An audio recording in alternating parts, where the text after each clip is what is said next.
Más al sur de este país, una tierra que se extiende, aún hay más por descubrir. Una llama crece fuerte bajo el cerro de la muerte, en la cumbre de las montañas se oye el río y la cascada y el calor de su gente. Hola, bienvenidos a La Raíz Podcast. En este primer episodio, hoy tenemos a una invitada especialísima. Primero contarles un poco de qué es el podcast. Este podcast trata de ir a buscar un poco las historias que hay detrás de los pueblos de este cantón, detrás de las empresas turísticas de este cantón y detrás de las personas que componen nuestro pueblo y que componen nuestras empresas turísticas y nuestros destinos tan maravillosos que tenemos en el cantón. Estamos hablando obviamente de Pérez Celedón, el mejor cantón del país. Bueno, no vamos a decir que el mejor, pero por ahí anda. ¿Usted qué opina, Maru? Así es. Así es. Bueno, hoy tenemos a María Eugenia Elizondo, de cariño le decimos Maru, quienes la conocemos, y Maru es oriunda de La Piedra.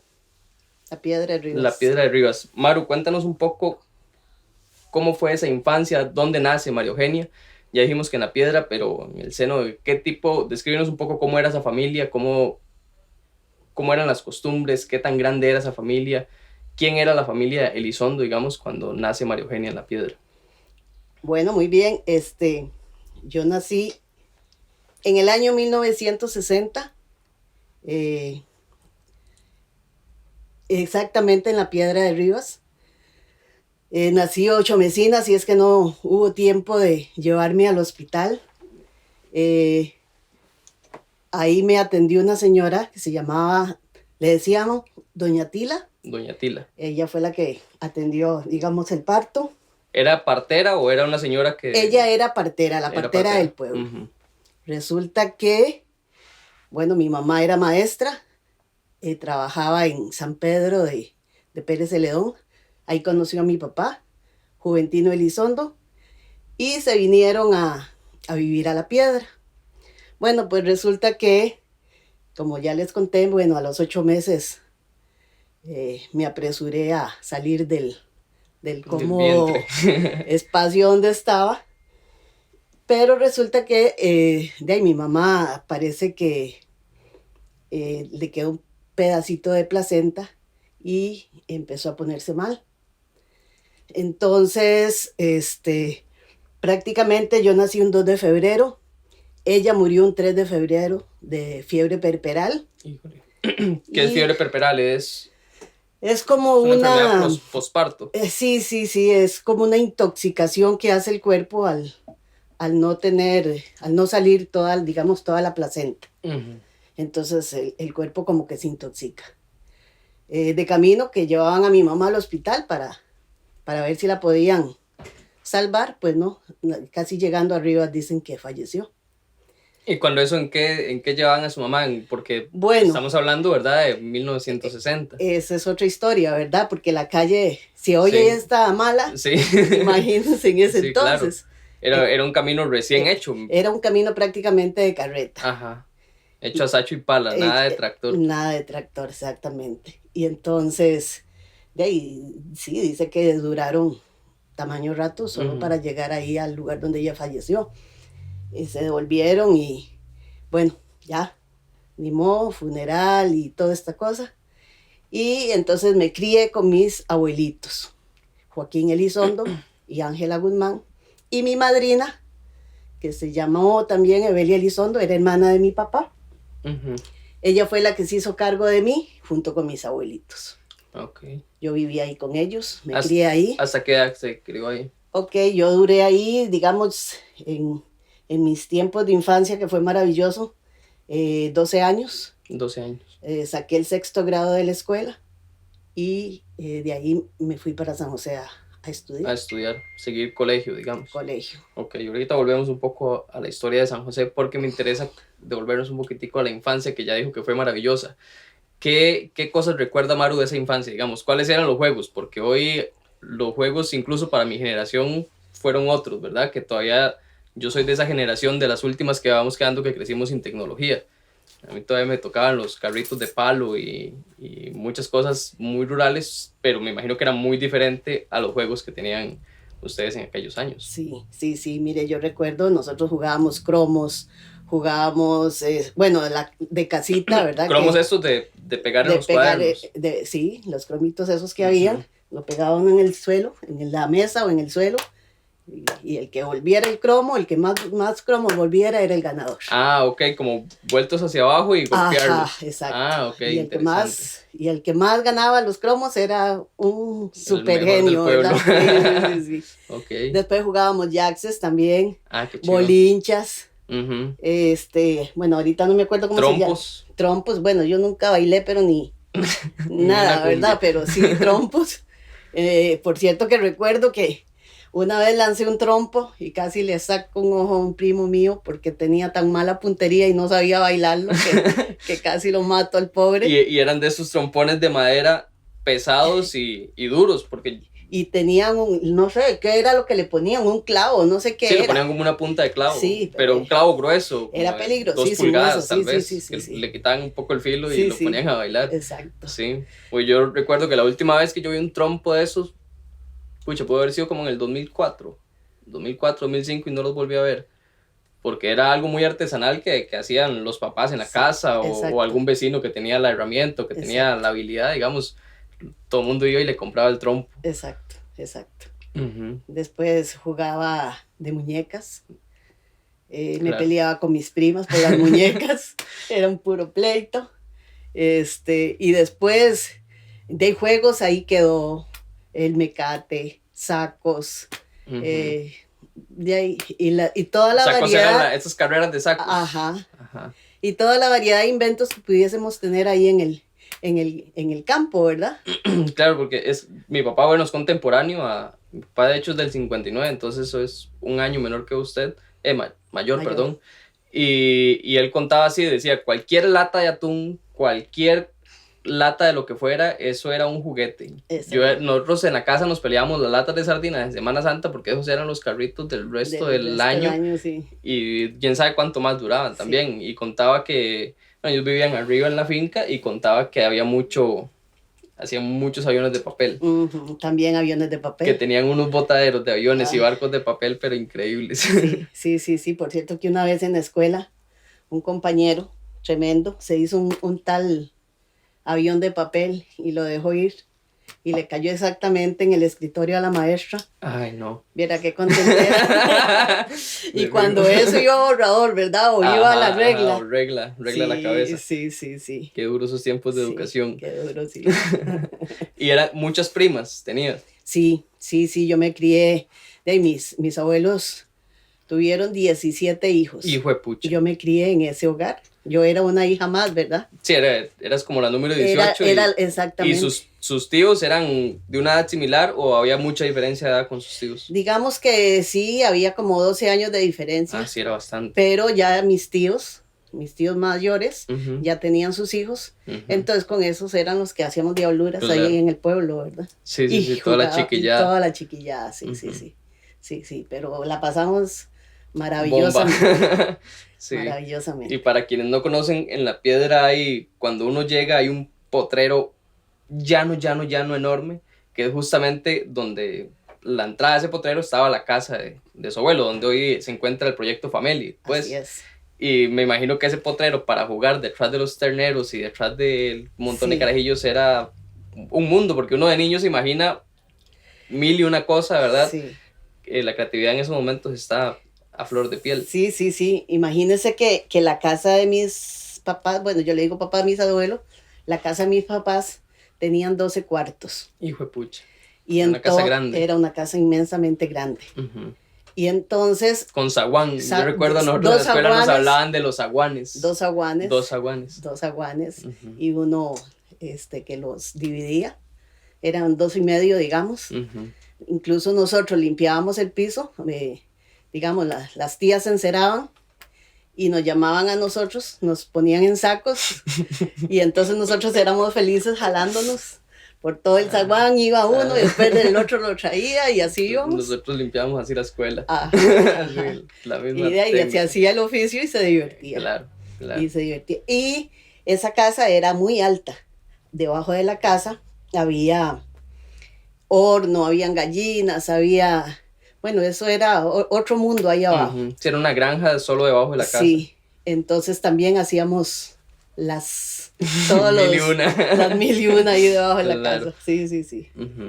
Ma, hablemos un poco sobre su abuelo, porque yo sé poquito de él, tal vez para poner un poco en contexto a la gente. Maru y yo somos del mismo lugar, del mismo pueblo, obviamente con 40 años de diferencia, sí. Pero una de las primeras personas que llega al pueblo y que funda este pueblo, que además es uno de los más viejos del cantón, si no me equivoco ya va a cumplir 100 años, es un pueblo muy antiguo. Creo que en el 18 cumplió 100 años. Cumplió 100, imagínate, ya vamos para arriba a los 100 años y el cantón creo que todavía no llega a los 100. Creo que el cantón cumplió 70 o 90 fueron. Ya estoy bateando, ya voy a dejar el tema ahí, pero ahí no sé. Pero sí fue uno de las primeras poblaciones que llegaron a ese pueblo. Las primeras que emigraron de la zona de Los Santos. Y dentro de esas personas venía su abuelo. Cuéntenos un poco de, si sabes cómo llega don Joaquín Elizondo a La Piedra. Sí, papá llegó a La Piedra en el año 1935. Anteriormente había venido con unos tíos a ver el lugar, a ver cómo era el ambiente, porque ese camino era el paso de la gente que venía de Santa María, iba en ruta hacia el General. Entonces ellos vinieron y les habían hablado de ese, digamos, de ese terreno, de esas tierras. Entonces ellos se vinieron, compraron una parte de terreno a un señor Simeón Valverde. Sí, Simeón, bueno, el apellido ahorita no recuerdo. Será el Montero. Porque los Montero fueron los primeros, Montero fue las primeras personas que llegaron. Sí. Bueno, le quedó mal con el nombre también, pero llegó ahí en el año 35, venía con 4 de los hijos ya, y se fueron asentando ahí en la zona de La Piedra. Lo primero que hizo fue idear un aserradero para poder construir el ranchito donde iba a vivir. Imagino que la madera sacada de la misma finca, porque cuando es obviamente muchos de esos pueblos que hoy uno ve potreros y que ve sembradíos o cafetales eran montañas, pues. Sí. Entonces mucho de esa madera, mucho se quedó en casas que ya ni existen. Exacto. Incluso él contaba que ya después, cuando él hizo su ranchito y montó el pequeño aserradero, era un aserradero de esos artesanales, digamos. La misma gente que estaba, la poquita gente que estaba en el pueblo, les pedía que si le aserraba madera, y ellos le pagaban con trabajo. Entonces él ahí se fue también asentando un poco más, y ya después primero salían a caballo por esa trocha a Santa María de Ota. ¿Ya cuando eso habían 2 o solo había una? Porque creo que la primera fue la que entra por división. Y después está la otra más arriba, que es lo que hoy llamamos Ruta Calderón, digamos, donde estamos ubicados. No, él salía por división. Por división. Eso era primero una trocha. Ahí era una trocha y él salía a caballo y llevaba chanchos, llevaba vacas, llevaba todo lo que pudiera llevar en las bestias hacia Santa María de Ota a vender. Y ya después el de Santa María traía todo lo que era comestible y toda la cosa, y igual comerciaba ahí en la misma, en La Piedra con la gente que estaba, y les vendía los poquitos que traía. Sí, cuando eso, imagino que utilizaban esta ruta, la de los pioneros, que llaman, que cruza todo el cerro que es preciosa esa ruta. Ahorita es un destino turístico para senderear precioso. Y cruza de verdad por la pura fila todo el cerro hasta llegar a Santa María de Ota. Incluso él nos contaba que hay un lugar que se llama Los Burros ahí en el cerro. Y dice que ese lugar era el lugar más horrible para pasar. Primero porque ellos iban a pie y usaban lo que llamaban polainas. Ojalá uno con los burros que ahora usa para caminar, ¿verdad? O tenis, no. Ya quisieron hacer unas botas de hule. Polainas. Que polaina era como un tipo de chancleta artesanal, ¿no? Un tipo de chancleta, sí. Que la hacían ¿Con qué? ¿Con hule? Yo entiendo que se hacía en ese entonces, porque todavía no había ni mucho carro, se hacía con el cuero de los animales. De los animales. De los animales. De las vacas. Cuando eso lo usaba mucho también en la casa, digamos. Exacto. Entonces, de ahí así salían. Y dice que a veces ellos ni sentían los pies del hielo que hacía, ¿verdad? Y dice que cuando pasaban por ese tal lugar que se llaman Los Burros, era un martirio, porque ahí generalmente ellos le decían, ahí salía el león. Y cuando rugía el león, dice que de los chanchos y lo que llevaba, iba para todos lados, ¿verdad? Y es que suena como muy fácil llevar los chanchos en las bestias, entonces uno dice, el chancho va montado en el caballo, el chancho va arriado al frente, tal vez con un mecatillo, porque el chancho no se puede poner ni un mecate, porque se devuelve, es arriado. Entonces dice que el volver otra vez a poner toda lo que llevaban de animales juntos, a veces les duraba hasta un día, dice. Claro. Entonces se atrasaban en la gira. Y dice que pues gracias a Dios habían dos refugios, nos hablaba él. Entonces, creo que había otro en La Lucha. Sí, había uno en donde llaman, bueno, ahora está, no sé cómo es que se llama ahí, pero de los Chespiritos hacia abajo, por San Gerardo, por el camino de San Gerardo de Ota. Había otro más abajo por la Georgina, y había otro, creo que ese de La Lucha. La cuestión es que, bueno, ellos se guarecían ahí, y la gente que llegaba a ese refugio tenía la buena costumbre de dejar cositas, que un poquito de arroz, que un poquito de candelas, que fósforos. Sí, para el que viene atrás. Para el que viene atrás, o una cobijita. Entonces dice que eso era una salvación. Pero sí nos contaba que era tremendamente difícil esos tiempos por ahí. Maru, y hasta donde tengo entendido, tu abuelo también fue quien donó el terreno de la iglesia, de la escuela y el salón y la plaza, ¿no? Él estuvo también como en la constitución de la primera Junta de Educación y de todos esos como primeros comités organizativos también del pueblo. Sí, suena feo decirlo, Isaac, pero de mi abuelo de verdad fue, para mí es un pequeño héroe, porque viera qué ingenioso que era él. Y claro, para mí es muy visionario en ese momento donar esos terrenos para uso público, sí. porque no, primero no cualquiera lo hace, y segundo, tampoco era tanta la población en ese entonces como es hoy, digamos, que exacto. Incluso sigue siendo un pueblo con relativamente poca gente, pero en aquel entonces era mucha menos. Sí,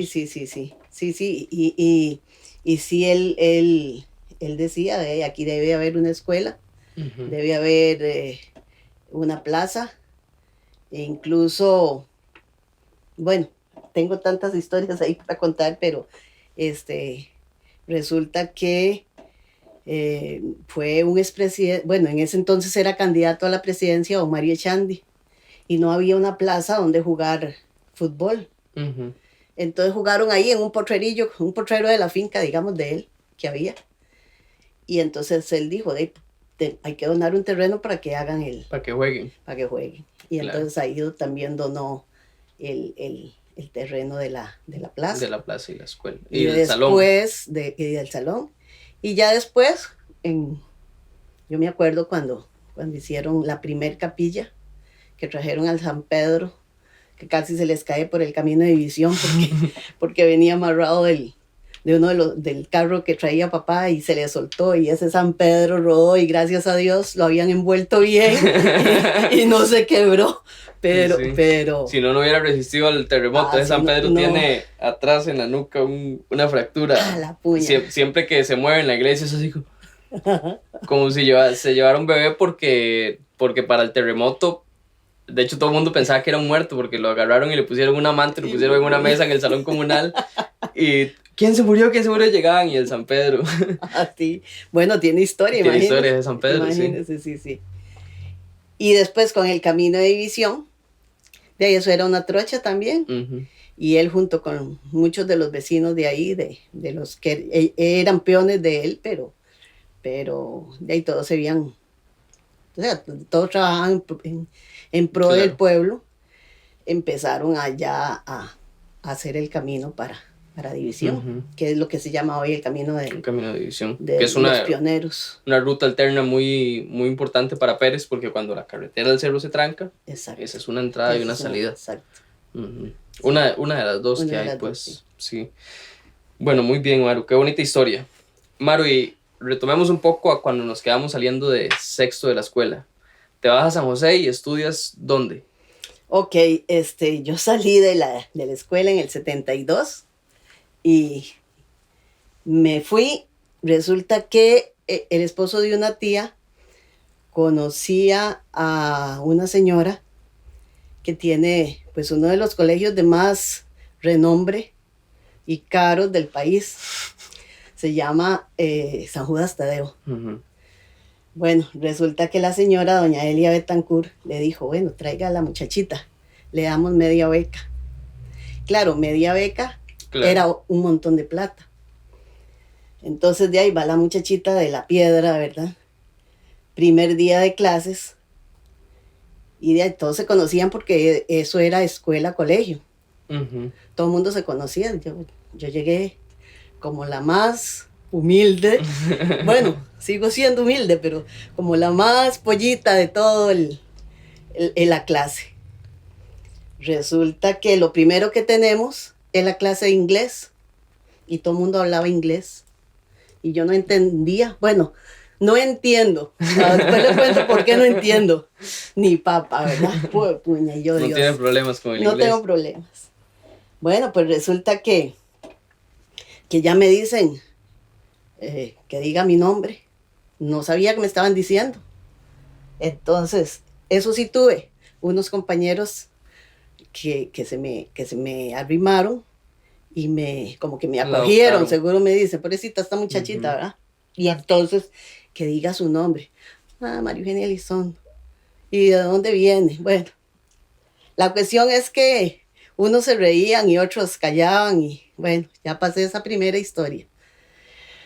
Pero resulta que para mí fue una de las cosas más traumáticas que tuve, ¿verdad? Porque fue un choque. Fue un choque, pero así, claro. brusco. Yo iba de una escuelita donde la maestra los chineaba a uno. Y un pueblito de vacas y caballos y gallinas. Y llego a un colegio, y para mí eso fue muy, muy fuerte.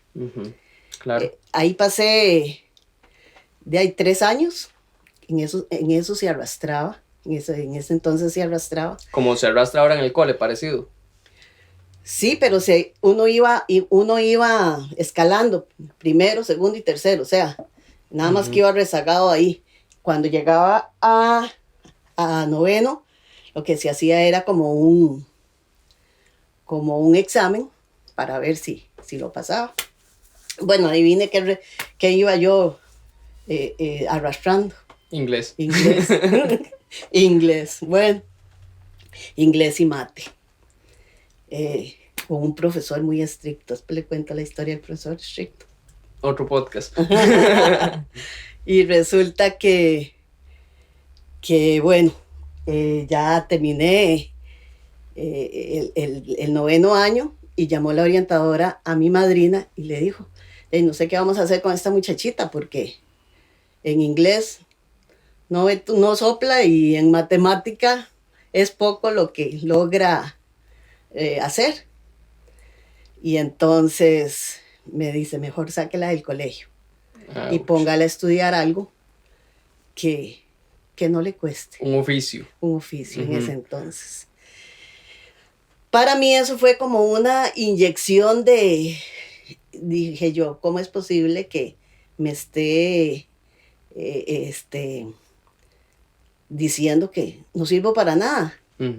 Entonces le dije a madre, no, yo quiero seguir estudiando, busquemos otro colegio. Y ella me dice, sí, para eso vinimos a San José. Y entonces, bueno, me hicieron el examen ese de arrastre, y creo que me lo regalaron, porque me lo regalaron, ¿verdad? Para que saliera. Y me fui y entonces me matriculé en el Colegio Superior de Señoritas. Fue otra cosa completamente diferente. Nada más que ya como iba para 10º año, no matriculé inglés, matriculé francés, ¿verdad? Por el trauma. Y ahí fue un cambio total. Matemáticas iba perfecto, el francés no lo hablaba porque me cuesta la pronunciación, ¿verdad? Uh-huh. Pero sí lo entendía bastante y me fue muy bien. Le decía bueno, ya después ahí, yo estaba muy arraigada con Pérez Celedón, con La Piedra. Uh-huh. Terminé el año 77 el colegio y le dije a mis abuelitos y a mi madrina que yo me quería venir otra vez para La Piedra ese año. Y me vine para La Piedra en el año 78. Estuve todo el año 78 ahí en La Piedra. Y volví en el 79 para San José. Maru, y en tu libro de, ¿cómo es? Las historias de Maru. Las historias de Maru. Relatas un poco todas estas historias de niña con mis primos. Ah, ok. Están tratando de escribir un librito, un pequeñito, del paso de mis abuelitos. Uh-huh. ¿Y este libro de las historias de Maru, dónde lo pueden conseguir? Bueno, yo tengo algunos porque la mayoría, dijo mi hija que si hubiese sido, si lo hubiese puesto en la librería, se hubiese vendido el 1,000,000 de copias, ¿verdad? Porque, gracias a Dios tengo muchas amistades y entonces lo han... Ya se agotó. Sí, ahí tengo algunos, pero okay. Ya son poquitos. Ya son poquitos, sí, ok. Sí. Maro, ya casi se nos acaba el tiempo, qué lástima porque parece increíble, pero se va volado. Hablemos un poco de Fameli. Ok. ¿De dónde nace Fameli? ¿Qué es Fameli? Cuéntele un poco a la gente que escucha el podcast para que pues, los visiten y vayan a vivir la experiencia que ofrecen ustedes. Ok, bueno, yo en San José me casé. Saludos a don Guillermo que está ahí detrás de cámaras. Y entonces ya nos pensionamos muy juntos.